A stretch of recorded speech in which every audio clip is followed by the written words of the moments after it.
mes chers amis, il m'est arrivé de faire un constat. Depuis que j'ai commencé la diffusion de la série Pacte avec Mami Wata et avec tout ce que je raconte concernant le Mami Wata, je suis inondé de courriers et je constate qu'à cause du marasme économique, à cause de la pauvreté galopante en Afrique, beaucoup de jeunes ne veulent plus travailler. Tout le monde dit que c'est difficile, ils n'arrivent pas à manger, mais ils veulent être riches. Et les gens me contactent pour le Mami Wata comme si j'étais un communicateur de Mami Wata, comme si je faisais le marketing de Mami Wata, comme si j'avais un shopping, ou bien je détenais un shopping où on peut venir faire le shopping de Mami Wata pour être riche. Non, je ne suis pas un communicateur de Mami Wata, je ne fais pas le marketing de Mami Wata et je n'ai pas un magasin ou un shopping où on peut venir faire les achats de Mami Wata comme si on s'achetait des jouets. Je suis un grand maître spirituel et je parle de l'entité Mami Wata, les ondines, les sirènes, pour que les gens avant de s'engager sachent de quoi s'en tenir. Aujourd'hui, je veux parler des conditions, parce que les gens m'écrivent, veulent savoir comment se passent les conditions. Alors, je le fais pour que vous puissiez éviter de tomber dans des pièges. Il faut avoir la chance d'avoir un grand maître spirituel comme moi qui essaie d'éclaircir un certain nombre de choses, parce qu'on ne peut pas tout trahir, on ne peut pas tout dire, on ne peut pas livrer tous les secrets, c'est que ce n'est plus un secret. Alors, il est important de savoir que lorsque vous vous lancez dans le processus de faire un pacte avec une entité de richesse, il y a toujours quelque chose à donner en échange. C'est la règle du donner et du recevoir. Il n'y a jamais rien pour rien sur terre. Il y a toujours le prix à payer. Écoutez cette histoire. Une fois, j'avais été contacté par une certaine famille pour leur frère qui, au Burkina Faso, avait fait un pacte de richesse avec l'esprit de richesse pour avoir beaucoup d'argent. On lui avait demandé de l'argent pour éteindre des conditions dans le processus du rituel pour avoir de l'argent, parce qu'il avait demandé beaucoup d'argent. À un certain niveau, il s'est fatigué, il a dit qu'il ne continue plus. On lui a dit, ok, tu auras cet argent, mais la seule condition, parce que tu ne veux pas éteindre toutes les conditions, est que tu vas avoir cet argent, mais tu ne vas jamais dépenser les week-ends. Tu n'utiliseras jamais cet argent les week-ends, tous les week-ends. Il a dit, ok, pas de problème. Si c'est pour ça, ce n'est pas contraignant.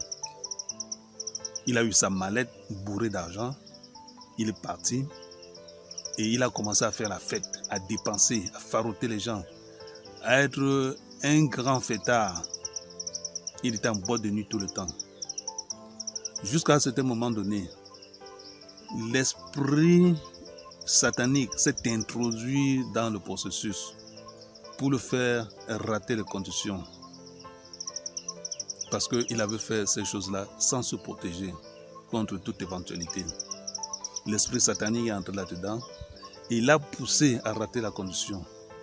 Il est allé en boîte de nuit un soir, il a fait des dépenses, faroté les DJ, on scandait son nom, acheté des bouteilles de champagne et de whisky, jusqu'à ce que à minuit 00, il était toujours en train d'offrir du whisky, en train d'offrir de la boisson, à faroter les DJ. À minuit, 1 minute, il avait déjà raté la condition. Et cela l'a piqué comme une crise. Il s'est levé, se mettre à donner des coups de poing parce qu'il discutait sur un sujet de facture dont il trouvait exorbitant. Et pourtant, c'est lui qui commandait les boissons. Il a commencé à donner des coups de poing. Donner des coups de poing au DJ. On a appelé les gros bras, les vigiles, les gros bras pour venir le mettre dehors. Il fallait voir la force herculéenne qu'il avait. Il ramassait 2 gros vigiles comme ça, les balançait dehors comme s'il balançait le papier. Il a fallu le concours de plusieurs personnes pour qu'on puisse l'arrêter, l'enchaîner. Il était dans une crise totale. Et ils sont allés de marabout en marabout. Il a fallu que par chance il tombe sur moi. J'ai découvert ce qui n'allait pas parce qu'il avait raté une condition. Et on avait fait à ce que À minuit 00, il était en train de dépenser, après minuit, il était en train de dépenser cet argent. Et c'est là où il a raté la condition et il a eu les crises de folie. Heureusement, je suis entré dans le travail. J'ai coupé les liens avec cette entité-là. On a tout arrangé jusqu'à ce qu'il a retrouvé ses esprits. Bien sûr que son argent était resté, mais il n'avait plus, je veux dire, ce qu'il avait dépensé, ses investissements étaient restés, mais l'argent était parti, l'argent était fini. Donc il avait perdu comme ça. Heureusement que le peu de choses sur lesquelles il avait investi était resté. Donc faites beaucoup attention aux conditions. Ne vous jetez pas corps et âme dans ces choses-là. Il faut bien réfléchir. Je vous donne les règles à suivre. Vous contactez un marabout pour entrer en contact avec un esprit pour un besoin quelconque. La règle que je vous donne, il faut absolument savoir ce que vous voulez demander et soyez cohérent dans ce que vous êtes en train de demander. Ne tergiversez pas. L'esprit n'est pas là pour réfléchir à votre place. Il attend que c'est vous qui dites ce que vous voulez. Il attend que vous dites votre volonté.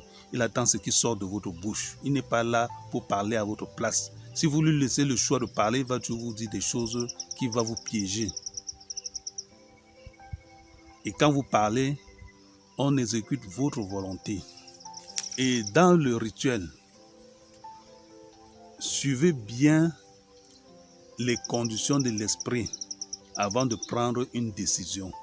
Il faut bien sûr, avant de s'engager, parce qu'il ne faut pas, parce que vous êtes omnibulé par l'argent, parce que vous voulez absolument de l'argent, vous allez accepter tout ce qu'on va dire, alors que vous n'avez pas bien suivi. C'est quand les choses se présentent que vous dites que « mais je ne me rappelle de rien, moi je n'avais rien dit, je n'avais rien accepté ». Mais pourtant vous avez accepté tête baissée. Un autre point, ne dites jamais « je n'ai rien, je suis pauvre, mais je vais être riche ». Jamais de la vie. Il n'y a jamais rien pour rien. Si vous venez vous dites que vous êtes pauvre, vous n'avez rien, vous n'arrivez pas à manger, mais vous voulez être riche, c'est votre vie que vous êtes en train de livrer, en train de vendre pour devenir riche. Parce que l'esprit ne fait jamais rien pour rien. Et vous venez en position de faiblesse. Quand vous le faites, là, c'est vous-même qui vous jetez dans le piège. Il y a toujours un prix à payer. Il y a toujours un prix à payer. Il n'y a jamais rien pour rien. Et si vous avez la chance de tomber sur un très bon maître spirituel qui veut vous rendre service et vous faire éviter les conditions, rendez grâce à Dieu. Ne dites jamais « je veux l'argent à tout prix, je veux beaucoup d'argent, mais je refuse les conditions. Je refuse si on me demande un membre de ma famille, une partie de mon corps, ni le sang humain à livrer ou bien à verser. Je ne donne rien. Je veux seulement qu'il me rende riche. » Qui va faire ça? C'est impossible. Il y a toujours un prix à payer. Et on ne livre pas forcément les vies humaines, car il y a des techniques pour contourner ces conditions-là. Si vous tombez sur un bon maître spirituel, il y a des techniques pour contourner ces conditions-là. Ce n'est pas que, à ce moment, vous voulez être riche et on va vous demander les vies humaines. Il faut simplement être intelligent pour éviter, contourner ces conditions. N'acceptez jamais les choses faciles. N'acceptez jamais les choses simples sans condition. C'est satanique, c'est un très gros risque que vous êtes en train de courir. Si vous arrivez chez un marabout, chez un maître spirituel, et qui dit « je vais vous rendre riche, je vais vous donner une porte magique qui va vous produire de l'argent », et qui le dit, et il le fait sans rien demander, mon frère, ma soeur, c'est un danger. Fuyez sans regarder derrière. Parce que comment on va se mettre à vous faire avoir de l'argent, obtenir de l'argent que vous désirez tant, et on ne vous demande rien. Et vous commencez à obtenir cet argent et vous êtes en train de l'utiliser. Ça vient d'où? Alors, c'est là qu'il faut comprendre qu'on vous a appâté, vous êtes tombé dans un piège sans réfléchir. Car il y a des gens qui disent que non, moi je ne suis pas là pour dépenser, d'abord je n'ai pas d'argent, je veux un porte-monnaie qui va me donner de l'argent, je veux Mami Wata qui va me rendre riche, qui va me faire avoir de l'argent tout le temps. Vous pouvez l'avoir, mais cet argent vient d'où? C'est là où il faut réfléchir, ça vient d'où? Alors que si on fait un bon travail, il y a des moyens de contourner cela et que vous ayez ce que vous voulez et que vous l'utilisez à bon escient. Sachez-le. Et sachez que quand vous êtes là en train d'admirer les gens ici dehors, dans des grosses voitures, dans des voitures de luxe, dans des maisons de luxe, dans des très belles maisons qui font des voyages tous les jours, vous l'enviez. Mais quand il va vous regarder, il va dire que mon frère, ma soeur, là où je suis riche, mais super heureux. Je souffre. S'il a le courage de parler, il y en a qui sont comme ça, que le Bengale est déjà mort, donc le sexe est totalement mort. Et il appelle les filles qui viennent seulement le lécher, rien que pour le plaisir, mais le sexe ne fonctionne pas. Il y a une dame qui m'avait raconté une histoire. Elle passait quelque part, un monsieur était assis devant un hôtel, qui l'a appelé. La femme est venue. Il dit vraiment, je t'admire. Tu es d'une beauté incroyable. Mais je veux te demander un service, un petit service. Et je vais te donner tout ce que tu veux. La femme dit quoi? Il dit allons dans ma chambre. Ils sont allés dans la chambre. Bon, comprenons que la fille était un peu une fille facile. L'homme a dit que je veux que tu me caresses. Mais mon truc ne se lève pas. Mais je te vois, tu es une très grande beauté, si bien que j'ai dit non. Même si je ne peux rien faire, quand même tu peux me caresser pour faire plaisir. La femme dit que elle ne croyait pas ce que le monsieur disait, tellement il était friqué, tellement il était beau, avec des chaînes, avec des belles chemises, des beaux parfums. Elle a caressé l'homme. Elle a pris son pénis, elle a sucé longuement, secoué, tout fait. Rien.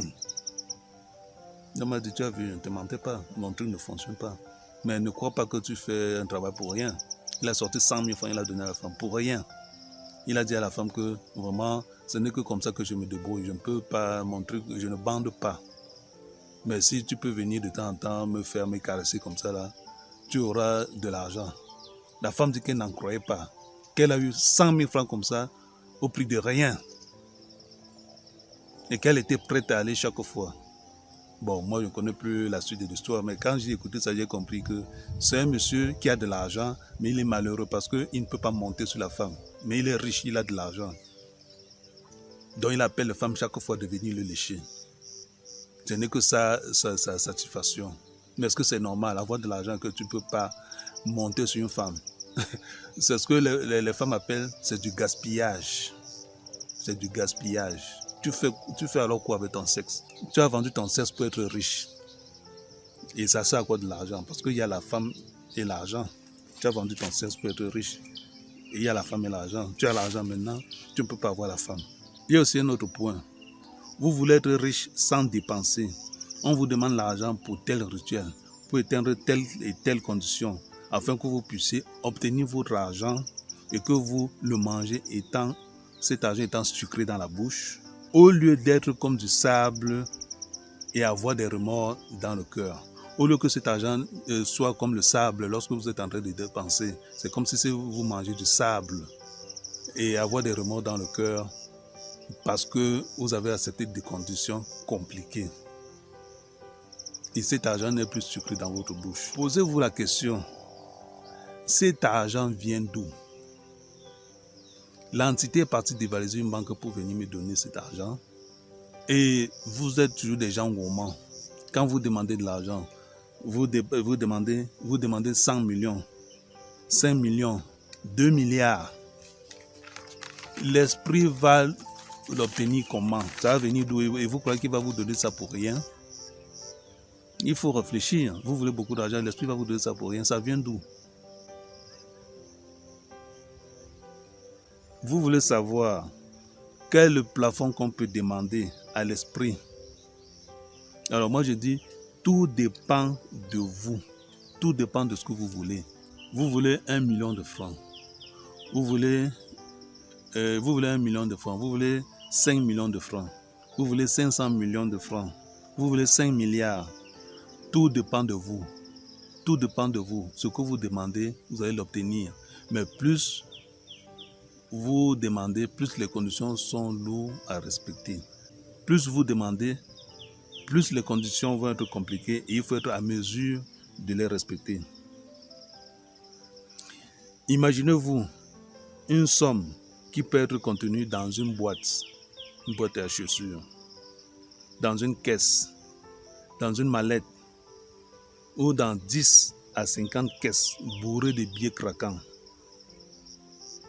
On dit de transporter. Une boîte à chaussures, c'est facile. Une caisse, c'est facile. Une mallette, c'est facile. Mais une très grosse caisse, 10 caisses, c'est lourd. Alors vous voulez être rapidement servi. Comment transporter cet argent? Et je profite toujours pour raconter des anecdotes ou bien des histoires. Il y a un homme politique qui avait été arrêté par l'opération Épervier au Cameroun. Et chez lui, sa maison était bourrée d'argent. Je dis bien bourrée d'argent. Alors, il y a un monsieur qui nous raconte une histoire. Il dit, un jour, la dame de ce monsieur avait aligné les voitures et qu'on a porté des caisses dans la maison pour mettre dans des voitures. Il y avait au moins 6 à 8 voitures qui a pris la direction du village de ce monsieur. Ils ont roulé jusqu'à arriver au village, ils sont entrés dans la barrière, on a déchargé des caisses et on a mis dans la maison. C'est plus tard qu'il a compris que ces caisses-là, c'était des caisses d'argent. Et que s'il avait la moindre idée que ces caisses-là étaient de l'argent, c'est qu'il a disparu avec la voiture. Et avec au moins ces caisses-là, certaines caisses qu'on avait mis dans sa voiture. Donc c'est pour dire que plus vous demandez beaucoup d'argent, plus ça va être contenu dans des caisses et le transport va être difficile. Et pourtant, vous êtes pressé d'obtenir rapidement de l'argent. Si vous demandez beaucoup d'argent, il faut savoir que les conditions vont être lourdes à remplir, à respecter. À moins que vous fassiez des choses d'une façon éclair, d'une façon rapide, on demande telles conditions, vous le faites rapidement. Le résultat va être aussi là rapidement. L'esprit va venir avec votre argent en fonction du prix que vous payez et l'apporter rapidement. C'est ça la règle. Un autre point, ne pensez jamais tromper ou rouler un esprit. Il est plus intelligent que vous. Il est plus rusé que vous. Donc ne pensez jamais que vous allez faire quelque chose, que vous allez tromper l'esprit pour tromper sa vigilance et disparaître avec l'argent, bien faire des choses sans qu'il ne le sache. Il voit cela avant vous. Donc ne pensez jamais distraire un esprit. Soyez tout simplement protégé contre certaines choses et vous allez utiliser votre argent décemment. Lorsque vous mettez à vous amuser avec l'esprit, votre vie est partie. C'est ce qu'il faut savoir. Lorsque vous demandez de l'argent à obtenir au quotidien, du genre porte-monnaie magique, mais l'esprit qui va vous faire avoir de l'argent tous les jours. Et quand l'esprit vous demande combien vous voulez avoir chaque jour, en fonction de vos accords, en fonction de ce que vous avez proposé comme condition, avant d'ouvrir la bouche, il faut d'abord bien réfléchir. Si vous demandez par gourmandise 500 000 francs tous les jours ou 1 million de francs tous les jours, vous allez l'obtenir tous les jours.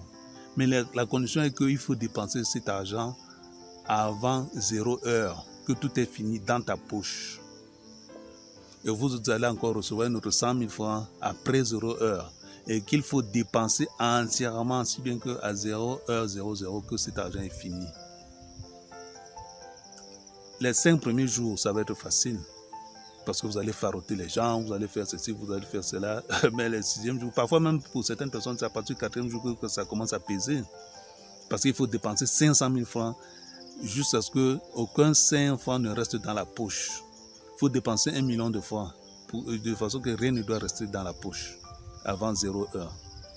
Les 6e, 7e jours, ça commence à peser parce que vous êtes fatigué d'offrir tous les jours. Vous êtes fatigué d'acheter des choses.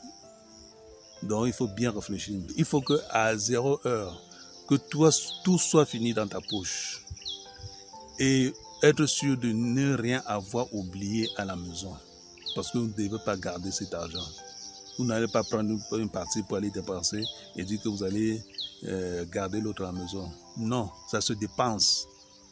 Si vous sortez avec tout cet argent en poche et vous dépensez jusqu'au dernier sou. On ne garde pas cet argent. Même aller faire un dépôt à la banque, on ne le fait pas. Ça se dépense. Lorsque vous faites ces pactes-là, ces rituels de richesse, les bonnes conditions, surtout pour l'argent au quotidien, c'est lorsqu'on vous permet d'acheter des choses qui vont rester. On vous permet d'investir, d'ouvrir des boutiques, d'ouvrir des lieux de commerce, acheter des choses pour revendre. Oui, là c'est de bonnes conditions. Et que vous allez investir, vous allez construire des maisons, acheter des terrains, vous pouvez verser l'argent du terrain chaque jour, un peu, construire, acheter le ciment chaque jour et construire.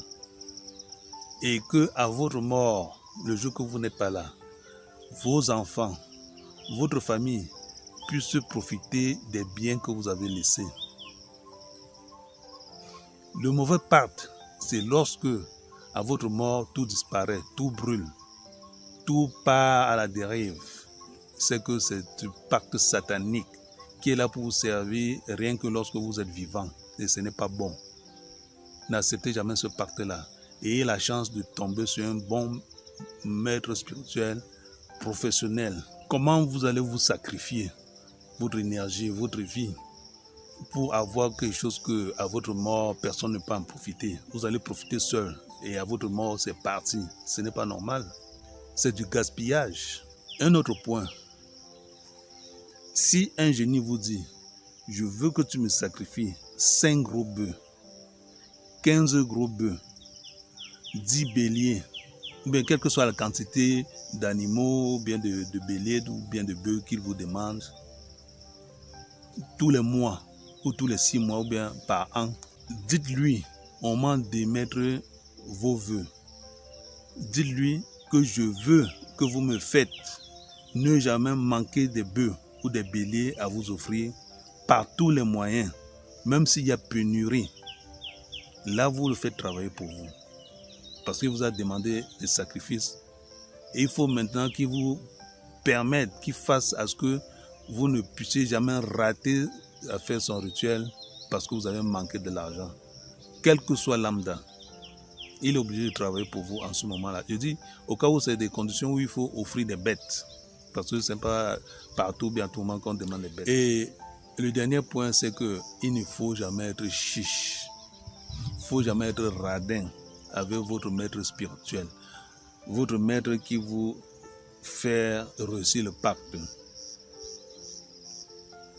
Il faut toujours lui faire un bon don lorsque vous recevez votre pactole. Lorsque vous recevez votre argent, il faut lui faire un bon don.